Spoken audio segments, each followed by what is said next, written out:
Hey, good evening, everybody. Merry Christmas if you're celebrating.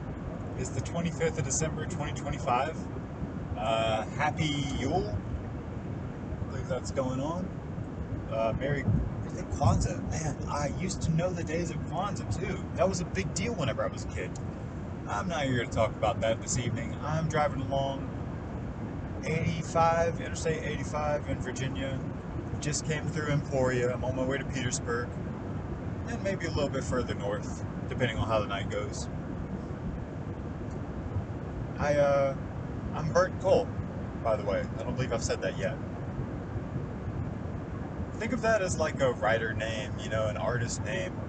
Cole is still my name though.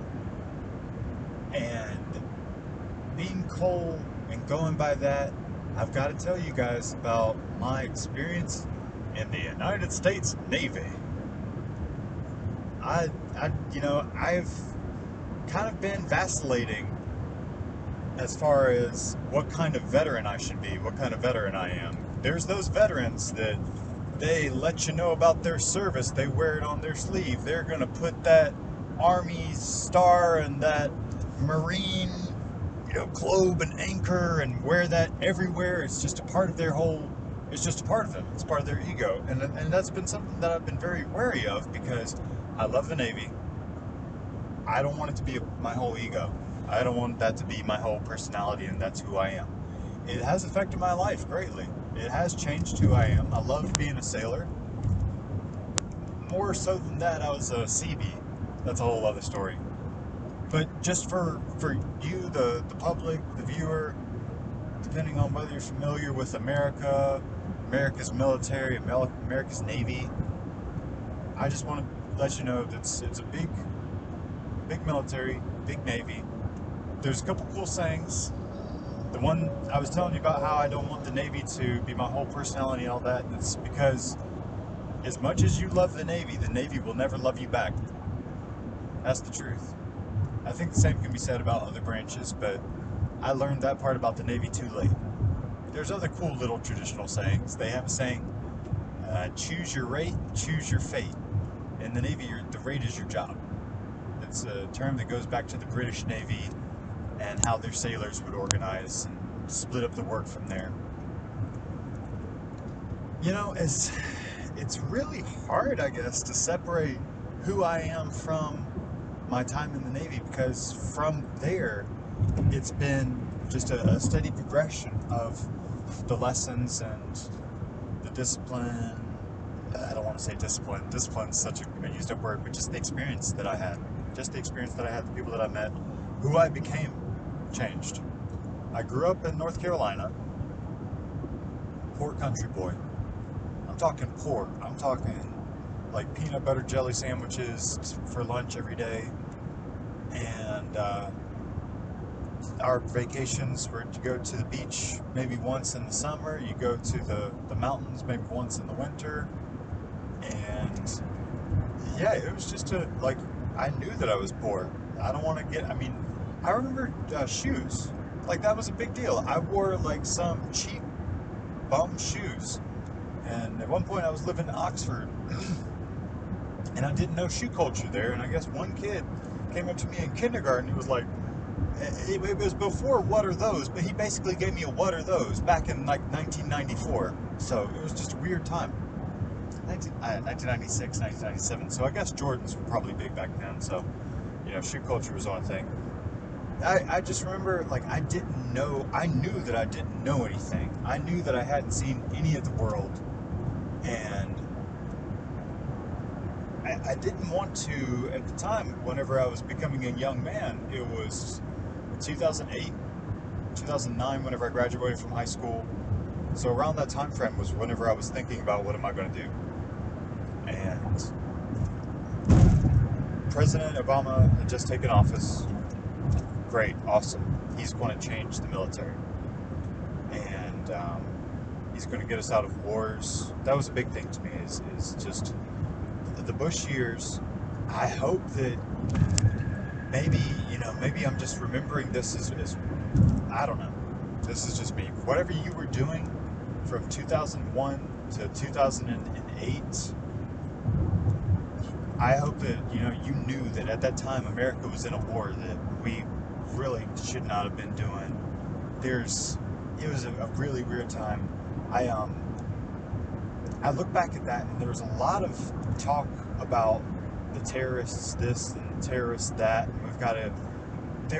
French fries. We couldn't say French fries for a while. Everybody was like, we need to call them freedom fries. They're freedom fries in America. We can't support other countries. France isn't supporting us in Iraq, so they're not going to be French fries. They're going to be freedom fries. And it was just so silly to me. I was an adolescent growing up, forming this opinion, and a pretty rebellious kid, and just war didn't make sense. Going to college, that made sense. Everybody said, go to college. Oh, go to college. Get good grades, go to college. That's what you need to do, kid. You're smart. You're in top, the blah, blah, blah. I wasn't top of my class, man. I went to an academically competitive school where we were prepping for college, collegiate prep. You're taking academically competitive courses that are on a college level. I was so burned out my senior year of high school. I was getting up at 5:30 in the morning to hop on a bike, to pedal my ass, because my car got taken away because I wasn't getting good enough grades. I'm just giving you a picture of in the winter, I'm pedaling my ass 45 minutes to an hour, depending on traffic, 10 miles to my school, where I was going to do a calculus class. So that was such a fun ride. I was so excited getting up every morning. Yeah, I'm just going to pedal and go do calculus. What was I thinking? I'm not using calculus anymore. And then after lunch, you've got college level chemistry. So don't even think about getting tired after lunch like a regular teenager. No, dude, you got to suck it up and do one of the hardest classes, college level chemistry in high school. Oh, don't do that. I know I'm not talking to the same crowd anymore. I know that there's AI and all that, but at the time, man, it sucked. It was a grind. I was burned out. So college, I went to East Carolina University, home of the Pirates, ranked number 5 party school by Playboy magazine, multiple years running. I don't know if number 5 is still the rank. Just you get what I'm saying. It was the party school in North Carolina. If you were a smart kid in North Carolina, you were going to UNC or Duke, and maybe State if you felt like slumming it. And there was State, and there's East Carolina. State was too close to home, and I'm probably gonna have some family get mad at me. Go Wolfpack. There's also the Wake Forest Demon Deacons. That's a cool team. Shout out Chris Paul, Tim Duncan. I didn't want to mess up your name, Tim. That's all the Pauls was. You're one of the greats. Oh boy. So I chose the party school. I chose East Carolina. I didn't know what I wanted to study. The economy sucked. There was no jobs. Everybody knew that you were going to get out of school with debt. And being a poor, broke little country boy, I had Pell Grants and federal aid to get me through my first 3 semesters. And then after that, my little C average was not going to cut it. And I didn't want to take out any loans. So what do you do? What do you do if you don't want to take out loans and you need to go to college to get a degree, to get a good job, to try to make it in the economy as a young man? Da-da-da. Go serve your country. You join the military. Get that GI Bill, that sweet, sweet GI Bill. Uncle Sam, he wants you.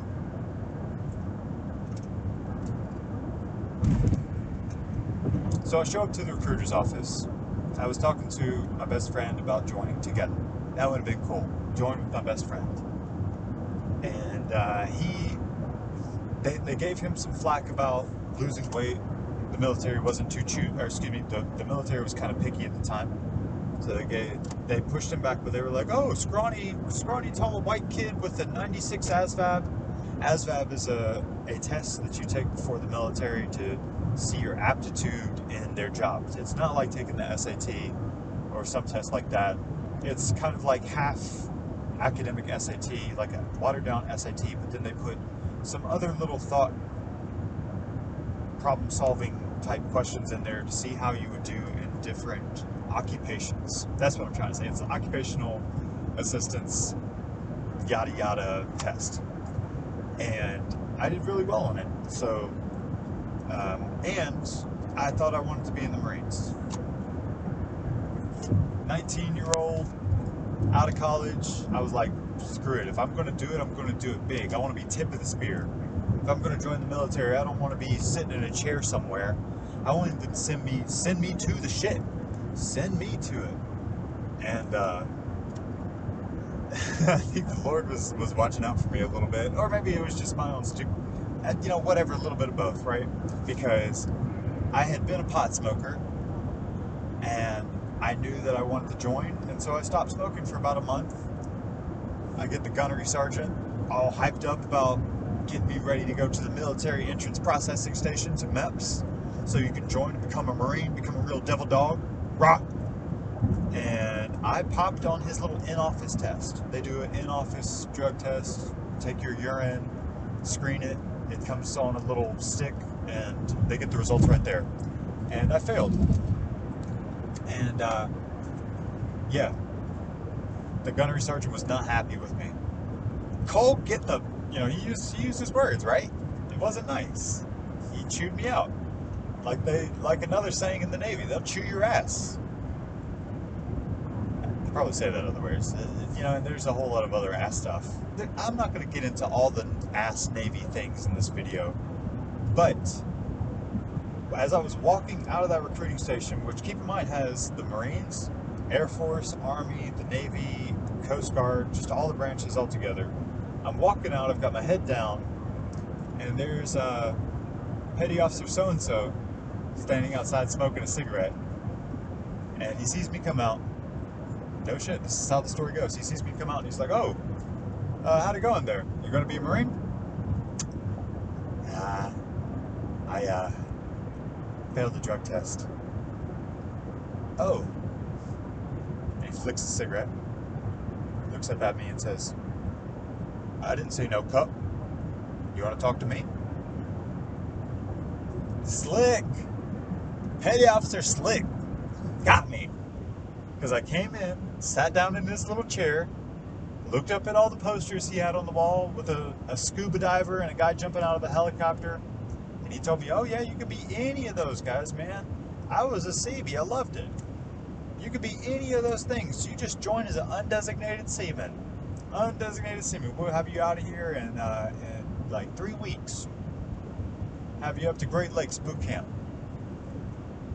So yeah, I'll leave you with that. That's my entrance into the Navy. That's how they got me in the sweet talking, and kind of my origins from Carolina to there.